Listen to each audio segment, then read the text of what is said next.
नमस्कार, मैं खुशी और आप देख रहे हैं हिंद सागर। आइए नजर डालते हैं आज की बड़ी खबर पर। भारत में प्लास्टिक के नोट चलने की अटकलें तेज हो गई हैं। भारतीय reserve bank RBI polymer currency note लाने पर एक बार फिर विचार कर रहा है। यह प्रस्ताव पटना और मुंबई में हाल ही में हुई बोर्ड की बैठकों के दौरान सामने आया। पॉलीमर करेंसी की ओर यह कदम डेटा के एक साफ ट्रेंड से प्रेरित है। यह बताता है कि भारत में नोट छापने की लागत ज्यादा बनी हुई है। नोटों के खराब होने की समस्या भी है। आरबीआई की सालाना रिपोर्ट के डेटा से इसका पता चलता है। प्लास्टिक नोट क्या है? पेपर करेंसी के उलट पॉलीमर या प्लास्टिक नोट ज्यादा टिकाऊ होते हैं।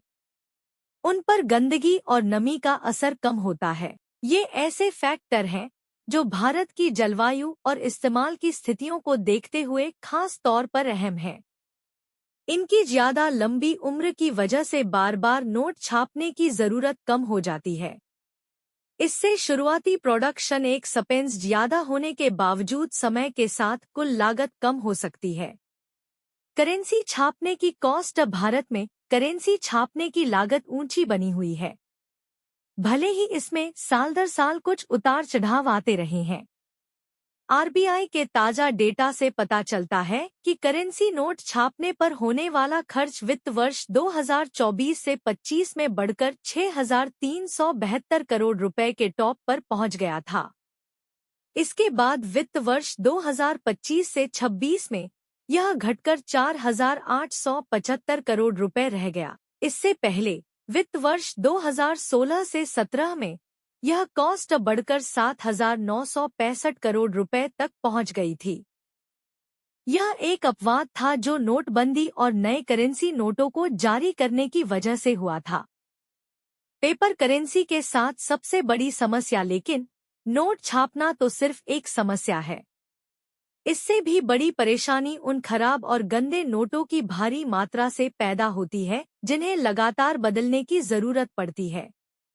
नोटों को नष्ट करने यानी डिस्पोजल से जुड़ा आरबीआई का डेटा इस बात पर रोशनी डालता है कि ज्यादा चलन वाले नोटों की वजह से यह साइकिल किस तरह चलता रहता है। ताजा आंकड़ों के मुताबिक वित्त वर्ष 2025 से 26 में चलन से हटाए गए कुल नोटों में से ज्यादातर हिस्सा 500 रुपए के नोटों 598.3 करोड़ नोट और 100 रुपए के नोटों 581.1 करोड़ नोट का था। इन देशों में चलते हैं प्लास्टिक नोट। ग्लोबल स्तर पर यह बदलाव पहले से ही चल रहा है। अभी 60 से ज्यादा देश प्लास्टिक बैंकनोट का इस्तेमाल करते हैं। ऑस्ट्रेलिया इन्हें पेश करने वाला पहला देश था। पॉलीमर करेंसी का इस्तेमाल करने वाली अन्य अर्थव्यवस्थाओं में Canada, Singapore, Malaysia, Thailand, Indonesia और रोमानिया शामिल हैं। ऑस्ट्रेलिया, कनाडा और ब्रिटेन जैसे देश पूरी तरह से पॉलीमर करेंसी अपना चुके हैं। वहीं कई अन्य देशों ने इसे आंशिक रूप से अपनाया है।